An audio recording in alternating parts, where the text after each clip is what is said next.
ലോകം ഉറ്റുനോക്കിയ Chinese president Jinping Indian പ്രധാനമന്ത്രി നരേന്ദ്രമോദി കൂടിക്കാഴ്ച അവസാനിച്ചു. ഇരു രാജ്യങ്ങളും തമ്മിലുള്ള സഹകരണം വർദ്ധിപ്പിക്കുക എന്ന ലക്ഷ്യം പരസ്യമാക്കിക്കൊണ്ടാണ് 50 മിനിറ്റോളം നീണ്ട കൂടിക്കാഴ്ചയ്ക്ക് അന്ത്യമായത്. ചൈനയിലെ തുറമുഖ നഗരമായ ഡിയാൻജിനിൽ ഞായറാഴ്ച നടന്ന ഷാങ്ഹായ് സഹകരണ സംഘടന SCO ഉച്ചകോടിക്കിടെയാണ് ഇരുരാഷ്ട്ര തലവന്മാരും തമ്മിൽ ചർച്ച നടത്തിയത്. പ്രതിപക്ഷ നേതാവ് എന്ന നിലയ്ക്ക് കോൺഗ്രസ് നേതാവ് രാഹുൽ ഗാന്ധി മികച്ച പ്രകടനം ആണ് കാഴ്ചവെക്കുന്നത് എന്ന് ഇന്ത്യ ടുഡേയുടെ mood of the nation survey ഫലം.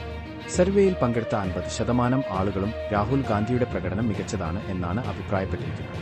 ഇന്ത്യ സഖ്യത്തെ നയിക്കാൻ ഏറ്റവും മികച്ച നേതാവ് രാഹുൽ ഗാന്ധി തന്നെ ആണെന്നും സർവേയിൽ പങ്കെടുത്തവർ അഭിപ്രായപ്പെടുന്നു. വയനാട്, കോഴിക്കോട് ജില്ലകളെ ബന്ധിപ്പിച്ചുള്ള ഇരട്ട തുരങ്കപാതയുടെ നിർമ്മാണോദ്ഘാടനം മുഖ്യമന്ത്രി പിണറായി വിജയൻ നിർവഹിച്ചു. സംസ്ഥാനത്തിന്റെ വ്യാപാര വാണിജ്യ ടൂറിസം മേഖലയ്ക്ക് ഉണർവേകുന്ന പദ്ധതിയാണിത് എന്ന് മുഖ്യമന്ത്രി പറഞ്ഞു. വയനാടിനെ സംബന്ധിച്ച് ഇത് സ്വപ്ന പദ്ധതിയാണെന്നും അദ്ദേഹം അഭിപ്രായപ്പെട്ടു. വയനാട്, കോഴിക്കോട് ജില്ലകളെ ബന്ധിപ്പിച്ചുള്ള ഇരട്ട തുരങ്കപാതയുടെ നിർമ്മാണോദ്ഘാടനം മുഖ്യമന്ത്രി പിണറായി വിജയൻ നിർവഹിച്ചു. സംസ്ഥാനത്തിന്റെ വ്യാപാര വാണിജ്യ ടൂറിസം മേഖലയ്ക്ക് ഉണർവേകുന്ന പദ്ധതിയാണിത് എന്ന് മുഖ്യമന്ത്രി പറഞ്ഞു. വയനാടിനെ സംബന്ധിച്ച് ഇത് സ്വപ്ന പദ്ധതിയാണെന്നും അദ്ദേഹം അഭിപ്രായപ്പെട്ടു. ആരോപണ വിധേയനായ രാഹുൽ മാങ്കൂട്ടത്തിൽ MLAയെ പിന്തുണച്ചതിൽ കൂടുതൽ വിശദീകരണവുമായി നടി സീമ ജി നായർ. അതോടൊപ്പം തന്നെ തനിക്കെതിരെ വിമർശനം ഉന്നയിച്ചവർക്ക് ശക്തമായ മറുപടിയും അവർ നൽകി. വീട്ടിലിരുന്നു സ്വന്തം തന്തയെയും തള്ളയെയും വിളിക്കുന്ന ഭാഷ നാട്ടിലുള്ള എല്ലാരെയും വിളിക്കാമെന്ന് കരുതേണ്ട എന്ന് അവർ ഫേസ്ബുക്കിൽ കുറിച്ചു. തീയിൽ കുരുത്തവളെ വെയിലത്തിട്ട് വാട്ടാൻ നോക്ക്, ഇനിയും ഞാൻ എഴുതുമെന്നും അവർ കൂട്ടിച്ചേർത്തു. മറുനാടൻ മലയാളി എഡിറ്ററും മാധ്യമപ്രവർത്തകനുമായ ഷാജൻ സ്കറിയയ്ക്ക് എതിരായ ആക്രമണത്തിൽ സമഗ്ര അന്വേഷണം ആവശ്യപ്പെട്ട് confederation of online media com India executive അംഗം കൂടിയാണ് ഷാജൻ സ്കറി. അദ്ദേഹത്തെ വാഹനം ഇടിപ്പിച്ച് അപായപ്പെടുത്താൻ നടന്ന ശ്രമം അത്യന്തം ഞെട്ടൽ ഇളവാക്കുന്നതാണെന്നും മാധ്യമപ്രവർത്തകർക്ക് നേരെ ഉണ്ടാവുന്ന ഇത്തരം ആക്രമണങ്ങൾ വച്ചുപൊറുപ്പിക്കാൻ കഴിയില്ലെന്നും കോം ഇന്ത്യ അറിയിച്ചു. അത്തം മുതലാണ് ഓണത്തിന്റെ ആഘോഷങ്ങൾക്ക് തുടക്കം കുറിക്കുന്നത്.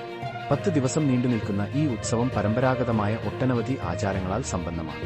ഓണാഘോഷത്തിലെ പ്രധാന ചടങ്ങുകളും സാംസ്കാരിക പ്രാധാന്യവുമൊക്കെ വിശദമായി പരിശോധിച്ചാണ്.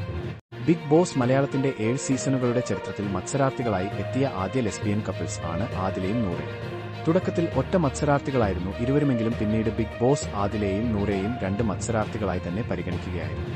ഇതോടെ 2 പേരുടെയും മത്സര രീതികളിലും വലിയ വ്യത്യാസമുണ്ടായി. ബിഗ് ബോസ് മലയാളം സീസൺ 7 ഏറ്റവും അധികം മാനസിക ബുദ്ധിമുട്ട് നേരിടുന്ന മത്സരാർത്ഥി ഒരു പക്ഷേ രേണു സുധി ആയിരിക്കുമെന്ന് കലാഭവൻ സരി. 24 മണിക്കൂറും ബിഗ് ബോസ് വീട്ടിൽ നിന്നും പുറത്തു പോകണമെന്ന് പറഞ്ഞ് കരച്ചിലായിരുന്നു അവർ. അതേസമയം തന്നെ പുറത്തു പോകണമോ എന്ന് ഞാൻ ചോദിക്കുമ്പോൾ ചിലപ്പോഴൊക്കെ വേണം, ഇവിടെ നിൽക്കണം എന്നും പറയാറുണ്ട്. കുറച്ച് ദിവസം കൂടി നിന്നാൽ കിട്ടുന്ന പേയ്മെന്റ് എന്നിവയെക്കുറിച്ച് ഓർക്കുമ്പോഴായിരിക്കും അങ്ങനെ പറയുന്നതെന്നും സരിക പറയും.